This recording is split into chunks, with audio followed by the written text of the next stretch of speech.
Good. Oh, he's crying.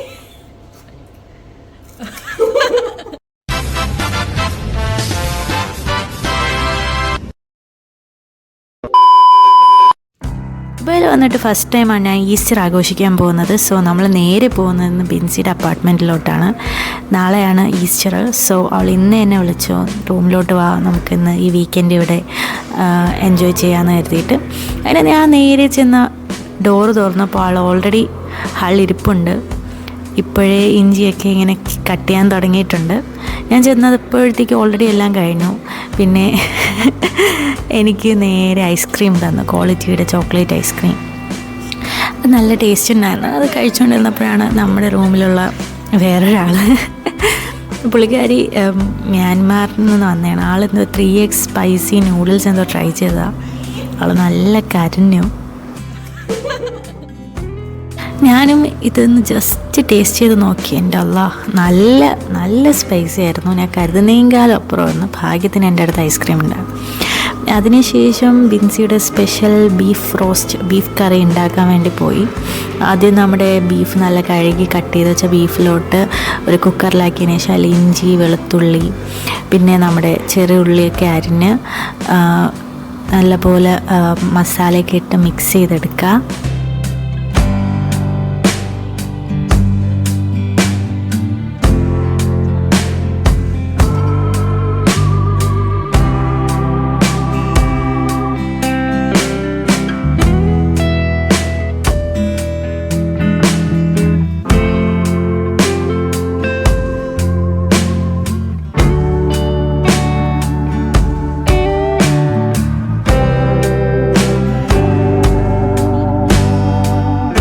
Last കുറച്ച് coconut ഓയിലും കൂടെ ഒഴിച്ചിട്ട് നല്ലപോലെ മിക്സ് ചെയ്ത് നമ്മൾ കുക്കറിൽ വെച്ച് 2-3 വിസിലടിക്കുമ്പോഴത്തേക്കും നമ്മുടെ ബീഫ് റോസ്റ്റ് കറി റെഡിയാവും. ഇത് ബിൻസി സ്പെഷ്യലാണ്. ഞാൻ ആദ്യമായിട്ടാണ് ഇങ്ങനെ ഒരു രീതിയിൽ ബീഫ് കറി ഉണ്ടാക്കുന്നത് കാണുന്നത്. പത്തനംതിട്ട സ്പെഷ്യലാണോ എന്ന് എനിക്കറിയില്ല. ബീഫ് റോസ്റ്റ് ഒരു സൈഡിൽ നിന്ന് അങ്ങ് റെഡി ആയിക്കൊണ്ടിരിക്കുമ്പോഴത്തേക്കും ബീഫ് കറി ഇവിടെ വേറൊരു സൈഡിൽ നിന്ന് നമ്മൾ പ്രോൺസ് ഫ്രൈ ചെയ്യാൻ വേണ്ടി ഉള്ള മസാല എല്ലാം റെഡിയാക്കുമായിരുന്നു. ആദ്യം മല്ലിപ്പൊടി, മഞ്ഞൾപ്പൊടി, ആവശ്യത്തിനുള്ള മസാല എല്ലാം ഒരു പാത്രത്തിലോട്ട് ഇട്ടതിന് ശേഷം നമ്മുടെ കഴുകി കട്ട് ചെയ്ത് വെച്ചിട്ടുള്ള നമ്മൾ പ്രോൺസ് എടുത്ത് ഇതിലോട്ട് ചേർത്ത് നല്ലപോലെ മിക്സ് ചെയ്ത് കുറച്ച് നേരം മാരിനേറ്റ് ചെയ്താൽ വെച്ചിട്ട് ഫ്രൈ ചെയ്തെടുക്കുക. നല്ല ടേസ്റ്റ് ഉണ്ടാവും എന്നാണ് ബിൻസി പറയുന്നത്. നമുക്ക് നോക്കാം എന്താവും അവസാനം ഇത് വന്ന് ചേരുകയെന്ന്.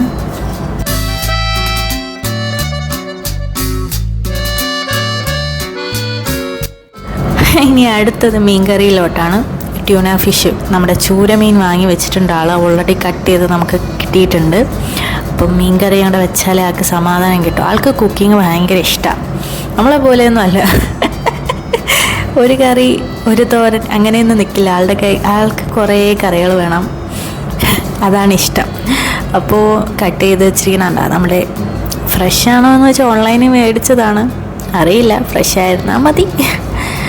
പിന്നെ നമ്മുടെ നാട്ടിൽ കിട്ടും പോലത്തെ ആ ഒരു മീനിൻ്റെ ടേസ്റ്റ് ഒന്നും അന്യനാട്ടിൽ വന്നാൽ കിട്ടില്ല. പ്രത്യേകിച്ച് ദുബായിലൊക്കെ വന്നിട്ട് ആ ഒരു ടേസ്റ്റ് കിട്ടണമെന്ന് പറഞ്ഞാൽ അത് കുറച്ച് കൂടുതൽ വാശിയായിപ്പോവും.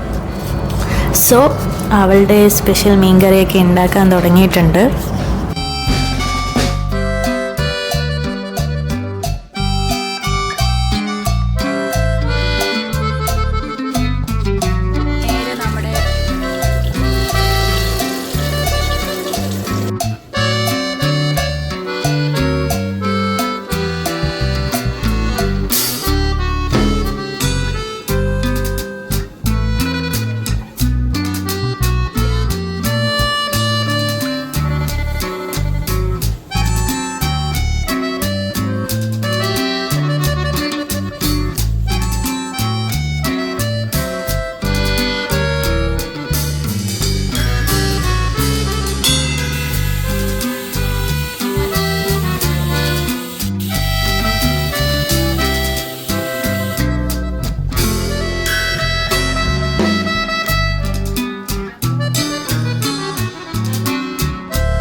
ബീഫിൻ്റെ ഒരു കറിക്ക് വേണ്ടിയിട്ട് ആ ഒരു ചെറിയ റോസ്റ്റ് പോലെ ഉണ്ടാക്കിയെടുത്തതിന് വേണ്ടിയിട്ട് കുറച്ച് മസാലയൊക്കെ മിക്സ് ചെയ്ത് നമ്മുടെ പാനിലിട്ട് ജസ്റ്റ് ഒന്ന് വഴറ്റിയെടുക്കുകയാണ്, തക്കാളിയും നമ്മുടെ ഉള്ളിയും ഒക്കെ ആയിട്ട്.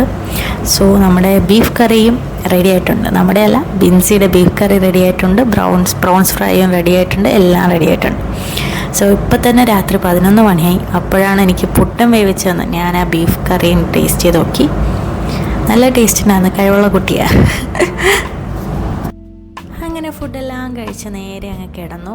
അപ്പോഴത്തേക്കും രാവിലെ ഉറക്കണീറ്റ് കണ്ടത് നമ്മുടെ കറാമ ഫ്രെയിമാണ്.